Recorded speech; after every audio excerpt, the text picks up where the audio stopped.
The 2017 Parliamentary Review. Theresa May speaks out.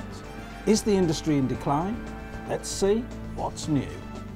I'm your host Matthew Moody, and today I did consult my crystal ball, for the future is looking up.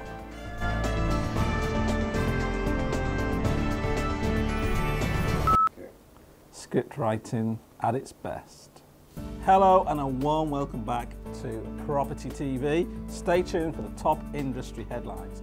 Now, for those of you who watch to the end, and you will be getting immense value this week, I can assure you, but we have an extra special surprise for you.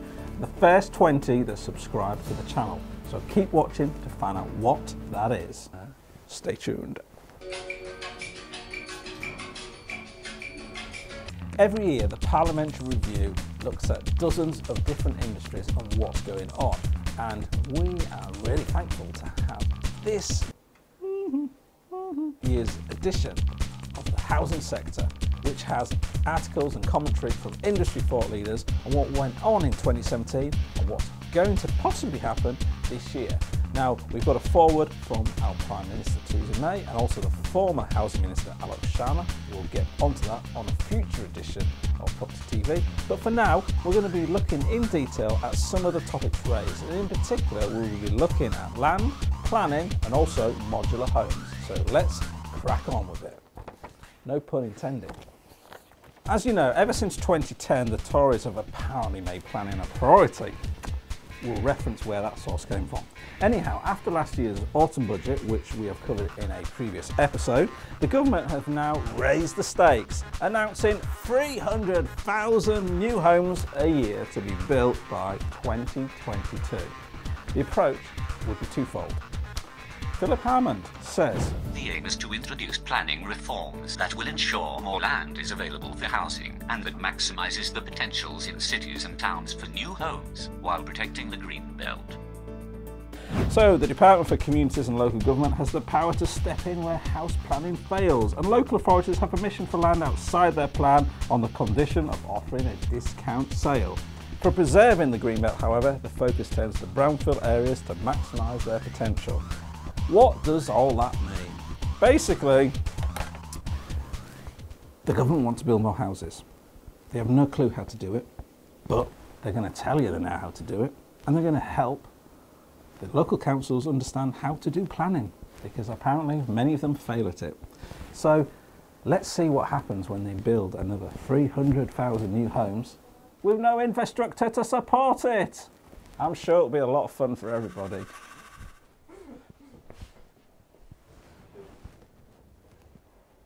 So let's switch gears and go and look at modular homes. Now, the Prime Minister, Theresa May, is very excited about modular homes, and in fact, she stresses the urgency to promote more modular and factory-built homes because they're relatively cheap, they're easy to erect, and they require less manpower than traditional homes.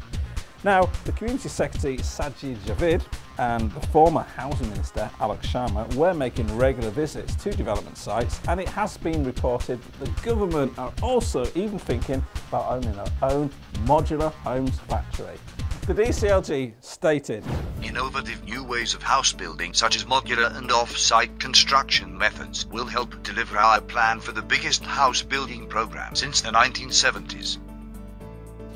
So the housing industry has already picked up on the modular craze, and L&G has just delivered its first modular homes to a housing association in London from their purpose-built factory in Leeds. And they believe they have the potential to produce 3,500 homes a year. And as you know, we reported on the Barclay Group a few weeks back, who also believe they could produce about 1,000 homes a year. So with that 4,500 homes a year, I'm sure we're going to hit that 300,000 homes target very, very quickly. But critics of modular housing are also out in the fields, and they are saying that actually L&G's first one-bed properties measure just 26 square metres, which is actually way below the national space standards that the government prescribe at 37 square metres. However, saying that, the cost of renting these properties is around £600 to £700 per month in London, which makes it much more affordable than most of the market, which is good news for tenants and good news for tenants. So apart from the government's comments and all of the initiatives that are going on, the Parliamentary Review also focuses on thought leaders and companies actually out there making it happen, and one of which is our sister company, Stanford Knights Letting. Now, Stanford Knights Letting has more than 15 years of expertise in the market. They've managed over 1,250 units of stock and actively manages HMO or housing multiple occupation properties across Northamptonshire, Bedfordshire, Derbyshire, and also now into Manchester. Now, one of the things that we position within the article that we put forward is that the whole sector should really be reconsidered, the multi-family sector. Now, why is that? Several reasons really. So firstly, we recommended that the broad concept of multifamily should be considered in line with government house building targets to see how we can accommodate more people. Why? Because every multi-family development typically is going to add 5 or 6 units into the ecosystem, as opposed to say just one apartment. We're building 5 or 6 of those. Also, we recommend that planning, housing, building regulation and fire safety officers also should work in tandem to create new guidelines. In fact, a legislative framework should be created in order to actually develop that further so that we're working off the same hymn sheet and not different hymn sheets. Thirdly, the stigma of HMOs should be removed by focusing very much on the multifamily model and the benefits it does bring to a local economy, several of which include improved economy, demand for transportation and also employees.